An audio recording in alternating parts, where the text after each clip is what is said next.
ఏమిటి రేవంత్ రెడ్డి గారు future city మీద చాలా హోప్స్ పెట్టుకున్నారా? ఎట్లా ఒక పక్క ఎల్ఎన్టీ తోటి వ్యవహారం, ఇంకో పక్క ప్రాణహిత చేవేళ్ల 35,000 కోట్లు, మరోవైపు భూములు పేదలకు భూములు ఇవ్వడానికి దొరకట్లేదనేమో చెబుతున్నారు, ఇంకోవైపు న్యూయార్క్గా మార్చేస్తానంటున్నారు రేవంత్ రెడ్డి గారు. ఎట్లా న్యూయార్క్గా అవుతుందా ఫ్యూచర్ సిటీ? సార్ ఇప్పుడు సదుద్దేశంతో ముందుకు పోయినప్పుడు, లక్ష్యంతో ముందుకు పోయి ఆ లక్ష్యం దగ్గర ప్రయాణించే ప్రయత్నంలో ఏదైనా సాధ్యమే. సాధ్యం కాదన్నట్టు ఏది లేదు. దానిలో భాగంగా మీరు చూస్తా ఉన్నారు, మేము హైడ్రా తీసుకొచ్చినప్పుడు పెద్ద ఎత్తున విమర్శలు చేసిరు. ఈ రోజు హైడ్రా లేకపోతే హైదరాబాద్ పరిస్థితి కావచ్చు, తెలంగాణ రాష్ట్రంలో వరదలు వచ్చినప్పుడు పరిస్థితి ఏ విధంగా ఉందో తెలంగాణ సమాజంతో చూసిరు. ఆనాడు కాంగ్రెస్ పార్టీ తీసుకున్న నిర్ణయం మంచిదని చెప్పేసి ఇప్పుడు హైడ్రా మీద ప్రశ్నించలు వస్తా ఉన్నాయి. హైడ్రా హైదరాబాద్ లో పార్కులు కావచ్చు, లేక్స్ కావచ్చు, ప్రభుత్వ భూములను కూడా కాపాడుతూ దాదాపు 50,000 కోట్ల రూపాయల సంబంధించిన భూములు కూడా రక్షించిన మాట వాస్తవం. అదే కాకుండా ఫోర్త్ సిటీ అనేది కాంగ్రెస్ పార్టీ తెలంగాణ రాష్ట్ర ప్రతిష్టాత్మక తీసుకొచ్చింది. ఎందుకంటే ఆనాడు ఓల్డ్ సిటీని కుతుబ్షాయిలు కావచ్చు, తర్వాత సికింద్రాబాద్ ను ఆనాడు నిజాం కాలం రాజులు కావచ్చు, సైబరాబాద్ ను ఆనాడు ఉన్నట్టు వైఎస్ రాజశేఖర గారు కావచ్చు, చంద్రబాబు నాయుడు గారు డెవలప్మెంట్ చేశారు. కాబట్టి ఇప్పుడు ఫ్యూచర్ అవసరాల దృష్ట్యా ఖచ్చితంగా ఒక నగరం ఉండాలని చెప్పి ప్రభుత్వం భావిస్తా ఉంది. ఆ దిశగా అడుగులు పడతా ఉన్నాయి. ఎందుకంటే ఫోర్త్ సిటీ తీసుకొచ్చి RRR రింగ్ కావచ్చు, రైల్వే రింగ్ కావచ్చు, RRR కావచ్చు, అదేవిధంగా డ్రై పోర్ట్ కావచ్చు, అదే కాకుండా నాకు ఒక చిన్న డౌట్ చరణ్ గారు, నాకు చిన్న డౌట్. మీరు స్వాతంత్రం వచ్చినప్పటి నుంచి హైదరాబాద్ అసలు డెవలపే కాలేదా? చెన్నారెడ్డి గారు ఏం డెవలప్ చేయలేదా? అంజయ్ గారు ఏం డెవలప్ చేయలేదా? అట్లాగే మిగతా కోట్ల విజయభాస్కర్ రెడ్డి గారు వీళ్ళు ఎవరు డెవలప్ చేయలేదా? చంద్రబాబు గారి పేరు చెప్పడం కోసం రాజశేఖర రెడ్డి గారి పేరు తప్పనిసరి వాడుతున్నారా అన్న అనుమానం వచ్చేలాగా మీరు మాట్లాడుతున్నారు. గతంలో కూడా డెవలప్మెంట్ చాలా జరిగింది, ఎన్టీ రామారావు గారి టైంలో కూడా జరిగింది. ఎందుకు చంద్రబాబు గారిని పొగట్టడం కోసమే ఈ ప్రయత్నం చేస్తున్నారు? సార్ ఇప్పుడు ఔటర్ రింగ్ రోడ్ కావచ్చు, అంతర్జాతీయ విమానాశ్రయం కావచ్చు, ఎందుకంటే ఔటర్ రింగ్ రోడ్ ను చంద్రబాబు నాయుడు గారు కావచ్చు, రాజశేఖర గారి హయాంలో పూర్తయిన మాట వాస్తవం. చంద్రబాబు గారికి కూడా సంబంధం ఉందా? చంద్రబాబు మొత్తం మీద మీ గురు శిష్యుల సంబంధం కొనసాగుతోంది. నాకేం అభ్యంతరం లేదు. ఆయన హైటెక్ సిటీ బిల్డింగ్ కట్టారని చెప్పండి, లేదు కొన్ని ఫ్లైఓవర్లు కట్టారని చెప్పండి, నాకేం అభ్యంతరం లేదు. ప్రధాంటోను ఆయన్ని తీసుకొచ్చి ఏదో రకంగా ఈ పొలిటికల్ గెయిన్ కోసమా, లేకపోతే బీజేపీతోటి మిత్రపక్షంగా ఉన్నటువంటి తెలుగుదేశాన్ని పొగట్టడం అనేది మీ ఇప్పుడు బీఆర్ఎస్ వాళ్ళకి మీరు అవకాశం ఇస్తున్నారు కదా. బీజేపీ కాంగ్రెస్ ఒకటైపోయాయనే విమర్శకు ఆస్కారం ఇస్తున్నారు కదా. రాజశేఖర రెడ్డి గారు కాదు, ఔటర్ రింగ్ రోడ్ తీసుకొచ్చింది రాజశేఖర రెడ్డి గారా చంద్రబాబు గారా? ఏం మాట్లాడతారు? మీకు తెలిసే మాట్లాడతారా?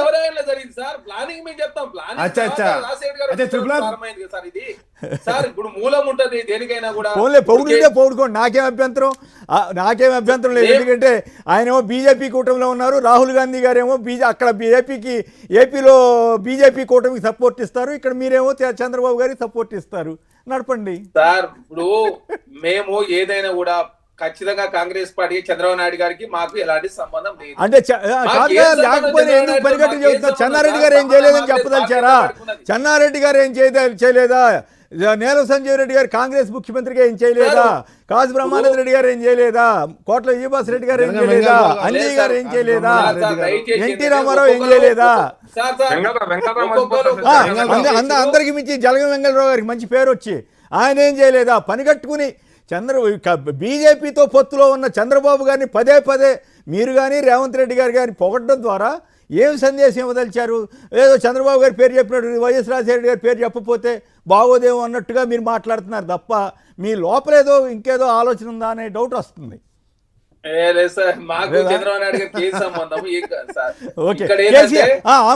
కేసీఆర్ టైంలో ఏం జరగలేదా? నేను ఐఎమ్ సారీ ఆ పేరు హైదరాబాద్ లో ఫ్లైఓవర్లు ఇవన్నీ వచ్చినాయి కేసీఆర్ కేటీఆర్ టైంలోనే కదా. కాంగ్రెస్ ప్రభుత్వం తీసుకొచ్చే ప్రయత్నంలో ముందుకు పోతారు. నిజాం రాజు మీరు చంద్రబాబు గారికి భయం చేసుకోండి, బాగానే ఉంటుంది. దానిలో ఎగ్జాంపుల్ చెప్పిన మాట వాస్తవం సార్.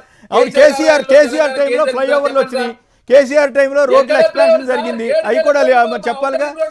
కేసీఆర్ గారు 30 సంవత్సరాల కాలం పాటు 30,000 కోట్లు రావాల్సిన ప్రాజెక్ట్ ను మొత్తం 7,000 కోట్ల రూపాయలు అమ్మేసిరు వాళ్ళు. వాళ్ళ ఆయనలో హైదరాబాద్ జరిగింది ఏం లేదు. హైదరాబాద్ ఇప్పుడు మరి ఎల్ఎన్టీ 15,000 కోట్ల భారం మీరెందుకు నెత్తి మీద వేసుకుంటున్నారు సార్? ఎల్ఎన్టీకి సంబంధించి ఒప్పందం సార్, ప్రైవేట్ పబ్లిక్ పార్ట్నర్షిప్. 50%లో 45% రియల్ ఎస్టేట్ ద్వారా ఆదాయం రావాలి, 5% అడ్వర్టైజ్మెంట్ ద్వారా, 50% టికెట్ల ద్వారా, 5% అడ్వర్టైజ్మెంట్ ద్వారా వచ్చింది, 50% టికెట్ ద్వారా వచ్చింది, 45% సంబంధించి రియల్ ఎస్టేట్ 260 ఎకరాలు 18 లక్షల ఎస్ఎఫ్టీ కన్స్ట్రక్షన్ చేసుకొని కిరాయికి ఇవ్వాలి. అక్కడ కరోనా మూలంగా కావచ్చు ప్రత్యేక పరిస్థితులు రాలేదు. వాళ్ళు అసలు రోడ్ రవాణా సంస్థ నుంచి మేము వ్యాపారం నుంచి వెళ్ళిపోయినామని చెప్పి చాలా స్పష్టంగా చెప్పారు. కేంద్ర ప్రభుత్వం అనుమతి ఇవ్వండి అని చెప్తే సెకండ్ ఫేజ్ కావచ్చు థర్డ్ ఫేజ్ కి ఏం చెప్పారు, మీరు ఎల్ఎన్టీ సంస్థ 1 లో ఉన్నది మీరు 2 చేస్తుంటారు, ఇద్దరు కలిసి మ్యూచువల్ గా అగ్రిమెంట్ చేసుకొని చెప్తే వాళ్ళు ఏమన్నారు, మేము అయితే అట్లాంటి అగ్రిమెంట్ రాము, కావాలంటే మొదటి ఫేజ్ సంబంధించి కేంద్రము రాష్ట్రము తీసుకుంటూ ఇవ్వడానికి సిద్ధంగా ఉన్నామని చెప్పి సార్ సిద్ధంగా ఉన్నామని చెప్తే మరి రాష్ట్ర ప్రభుత్వం కూడా సిద్ధంగా ఉన్నది. ఎందుకంటే సార్ పబ్లిక్ ట్రాన్స్పోర్ట్ అనేది 35% 70% ఉంటే ఒక్క నిమిషం మిగతా వాళ్ళు మాట్లాడు. రాకేష్ గారు ఈ అన్ని సంక్షిప్తంగా మాట్లాడి దయచేసి, ఎందుకంటే మనకి రిజర్వేషన్ ఇష్యూ ఉంది, అట్లాగే ఫిరాయింపు ఎమ్మెల్యేల గురించి కూడా మనం మాట్లాడుకోవాలి. రాకేష్ గారు. సార్ నేను ఏమంటున్నా అంటే మీరు ఒకటే మాట చెప్తాను సార్, గురు శిష్యులు ఇద్దరు కూడా ఏది అరచేతిలో బెల్లం చూపించి ఏదో మోచేయి అక్కిస్తారు అన్నట్టే ఉంటుంది సార్. అమరావతి నిర్మాణం 5 ఏళ్ళకించి ఇప్పుడు 10 ఏళ్ళు అయిపోయి ఆయన కడుతూనే ఉంటాడు, దానికి వెంటనే బుల్లెట్ ట్రైన్ ఈయన వేస్తుంటాడు. ఎవరు ఇక్కడ ముఖ్యమంత్రి. అసలు అది అమరావతి నిర్మాణం కాలేదు, ఈయన ఫ్యూచర్ సిటీ నిర్మాణం కాలేదు. అండ్ నెక్స్ట్ వచ్చేసి నేను ఏమంటా అంటే స్పోర్ట్స్ సిటీ అంటాడు సార్. ఆ స్పోర్ట్స్ సిటీని కూడా వెంటనే నిర్మాణం చేస్తా అంటారు, ఒలింపిక్స్ ఆడిపిస్తా అంటాడు. ఒలింపిక్స్ దేవుడు ఎరుగు, అసలు కబడ్డీ ఆడిపించే గ్రౌండ్ కూడా ఇంతవరకు తయారు చేయలేదు సార్. అండ్ నెక్స్ట్ వచ్చేసి నేను ఏమంటున్నా అంటే అభ్యర్థి పదాలు వాడమాకండి దయచేసి. లేదు సార్ నేను ఎక్కడ వాడట్లేదు.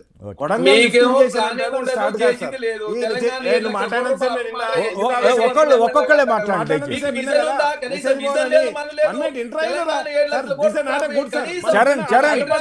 చరణ్ ముందు మీకే అవకాశం ఇచ్చారు, మాట్లాడినాను. చరణ్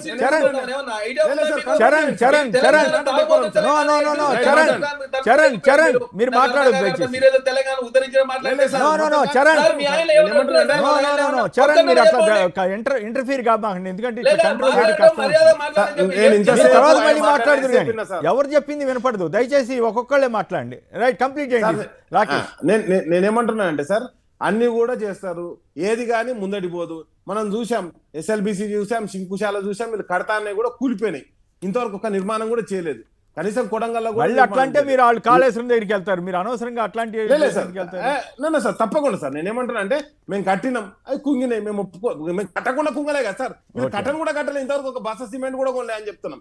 అదే విధంగా నేను ఏమంటున్నా అంటే ఏదైతే ఎల్ఎన్టీ ఉన్నదో, ఎల్ఎన్టీ వచ్చేసి మీరు ఇంతకుముందు తీశారు కాబట్టి చెప్తున్నాను సార్. ఎల్ఎన్టీ అంశం వచ్చేసి దాదాపుగా 15,000 కోట్ల రూపాయలు భారాన్ని అప్పు తీసుకుంటూ, ఇంతకుముందు ఏమంటాడు, నేను ఎక్కడికి పోయినా కానీ నాకు అప్పు పుట్టట్లేదు, నన్ను దొంగ లెక్క చూస్తున్నారు, నా సప్పులు ఎత్తుకపోయటం లెక్క చూస్తున్నారు అని ఒక దిక్కు అనుకుంటూ, ఉద్యోగస్తులు మీటింగ్ పెడితే నన్ను కోసుక తింటారా, నన్ను చింపుకపోతారా, నన్ను నా బట్టలు చింపుతారా అని చెప్పేసి ఉద్యోగస్తులను అంటూ ఈ రోజు మళ్ళీ 15,000 కోట్ల అప్పును ఎందుకు తీసుకున్నాడు, రాష్ట్ర ప్రభుత్వం మీద ఎందుకు రుద్దాడు అనేది ఒక ప్రధానమైనటువంటి సమస్య సార్. ఇంకోటి వచ్చేసేది ఏంటంటే గతంలో ఇప్పుడు కంచగచ్చిపోలి భూములు అమ్ముకుంటే సుప్రీంకోర్టు కదా సార్ అడ్డుకున్నది. ప్రతిపక్షం మీరు నేను అడ్డుకున్నామా సార్? నేనేమంటానంటే ఒకటి వీళ్ళు వచ్చినప్పటి నుంచి కమిషన్ ప్రభుత్వాన్ని నడిపిస్తున్నారు సార్. ఆ కమిషన్ ప్రభుత్వంలో ఇప్పటికి 2 లక్షల కోట్ల అప్పు చేశారని చెప్పేసి కాగ్ని ఒదికి చెప్పింది సార్, మీరు నేను కాదు. చెప్పినప్పుడు అవి ఎక్కడ స్పెండ్ చేశారు, చేసిన నిర్మాణాలేంది, రాష్ట్రానికి జరిగినటువంటి ప్రయోజనాలు ఏందని ప్రజలు ప్రశ్నిస్తున్నారు. ఇవన్నీ ఒక అంశం అయితే సార్ గతంలో ఎలక్షన్లలో వాళ్ళు ఇచ్చిన హామీలు సార్, ఇగో ఏమని చెప్తాడు, మొత్తం కూడా మీరు ఇప్పుడు తీసుకుంటే అంటే ఇప్పుడు అప్పు తీసుకుంటే 4,000 ఇస్తాం.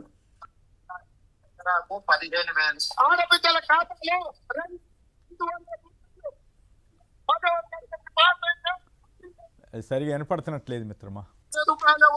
లేదు సార్ కాదు, నేనేమంటానంటే అన్ని హామీలు మీరు బాకీల కార్డు అనేది పెట్టారు కదా, బాకీల కార్డు అనేది. అవును సార్, నేనేమంటున్నా అంటే సార్ ఇప్పుడు ఆడపిల్లకు 2,500 ఇస్తా అన్నాడు, వృద్ధులకు 4,000 ఇస్తా అన్నాడు, రైతు బంధుకు 15,000 ఇస్తా అన్నాడు, కౌలు రైతుకు పైసలు ఇస్తా 15,000 ఇస్తా అన్నాడు, రైతు కూలికి 12,000 ఇస్తా అన్నాడు, ప్రతి అమ్మాయికి స్కూటీ ఇస్తా అన్నాడు, పెళ్లి అయినటువంటి 8 లక్షల మందికి తులం బంగారం ఇస్తా అన్నాడు. నేనేమంటున్నానంటే నోటికి ఏదొస్తుంది ఏది పడుతుంది అక్కడ గురువు గారు శంకుస్థాపన చేస్తారు, ఇక్కడ శిష్యుడు గారు శంకుస్థాపన చేస్తారు సార్. వీళ్ళు శంకుస్థాపన తప్ప కంప్లీట్ చేసేవాళ్ళు కాదు, వేరే వాళ్ళు శంకుస్థాపన చేయని మేమే కంప్లీట్ చేసామని చెప్పుకుంటాం. మీరు ఇంతకుముందు ఒక మాట అన్నారు, హైటెక్ సిటీ ఉన్నది సార్, హైటెక్ సిటీకి శంకుస్థాపన చేసింది జనార్దన్ రెడ్డి గారు. ఆ రోజు కాంగ్రెస్ కాదు, ఆశ్చర్యంగా కాంగ్రెస్ వాళ్ళు చెప్పట్లా, మీరు చెబుతున్నారు పాపం. కాంగ్రెస్ లేదు సార్, అంటే వాళ్ళ గురు శిష్యుల ప్రేమ చెప్తున్నాను. ఔటర్ రింగ్ రోడ్ నిజంగా కూడా అది ఏది దాని మీద ఆరోపణలు వచ్చినాయి రాజశేఖర రెడ్డి గారి మీద కదా సార్, దాని మొత్తం ఔటర్ రింగ్ రోడ్ అలైన్మెంట్ మార్చిరని. అది కాంగ్రెస్ పార్టీ మొత్తం అలైన్మెంట్ చేస్తే కంప్లీట్ చేసింది మేము సార్. అది కొన్ని కనెక్టివిటీస్ ఏవైతే ఉన్నాయో అవన్నీ కూడా కేసీఆర్ గారు వచ్చిన తర్వాత అంటే కంప్లీట్ మూడు చేశారు. వందల అది చెప్పకుండా మీరే. మళ్ళీ అది అమ్మింది కూడా మీరే మళ్ళీ అది సార్. కూడా అలాంటి అది కూడా కాదు, చంద్రబాబు అమ్మింది నాయుడు కూడా మీరే కట్టిరని సార్. చెప్తాడు సార్. 7 లక్షల కోట్ల రూపాయలు అప్పు చేసి ఇంతసేపు ప్రతి చెప్పారు. తలకాయ మీద 2,50,000 కోట్ల రూపాయలు, సార్, ఇప్పుడు 2,50,000 ఓకే, అప్పు ఒక్కొక్కరు, చేశారు ఒక్కొక్కరు. మీరు. ఇది అర్థం ఒక్కొక్కరు. కావడం తప్పు సార్. నేనేమంటానంటే ఆయన Right. చెప్పినంత సార్ నేను నిన్న Okay. కాంగ్రెస్ వాళ్ళకు ఓపిక తగ్గిపోయింది సార్. ఏ పథకం కూడా ముందు మాకు ఓపిక లేదు, మీకు నెక్స్ట్ లేదు. వచ్చేసి నేనేమంటానంటే మీకు ఓపిక Right. లేదు సార్ ఇప్పుడు కాబట్టి పంచాయతీ అంతా. లేదు sir 1 minute sir Okay. 1 minute sir నేనేమంటానంటే ఈ రోజు కాంగ్రెస్ పార్టీ తీసుకొచ్చిన పథకాలైనా కానీ ఆ రోజు రాజశేఖర రెడ్డి గారు తీసుకొచ్చిన ఆరోగ్యశ్రీ కావచ్చు, ఫీజు రియంబర్స్మెంట్ కావచ్చు, మేము కొనసాగించాం సార్. అది ఏ ప్రభుత్వం ఎవరు తీసుకొచ్చినారో వ్యక్తులతో సంబంధం లేదు. Right. కానీ ఈ రోజు ఏవైతే కేసీఆర్ కిట్ కావచ్చు, ఏది మార్నింగ్ టైం వాళ్ళకు ఏది అల్పాహార పథకం కావచ్చు, అవన్నీ కూడా బంద్ చేశారు సార్. అమ్మాయి పుడితే 13,000, అబ్బాయి పుడితే 12,000 ఇచ్చేది కూడా బంద్ చేశారు CM sir. Breakfast And next- మళ్ళీ పెడుతున్నట్టున్నారు కదా. లేదు సార్, అది తమిళనాడులో అంటే ఇక్కడ ఉన్న తీసేసి ఏదో తమిళనాడు రాష్ట్రంలో బాగుందని చెప్పడం ఎంతవరకు సమంజసం ఇక్కడ కూడా పెడతా అదే విధంగా ఉన్నారు. నేనేమంటానంటే Right. 40 ఫ్లైఓవర్లు ఓన్లీ హైదరాబాద్ లో నిర్మాణం జరిగింది సార్.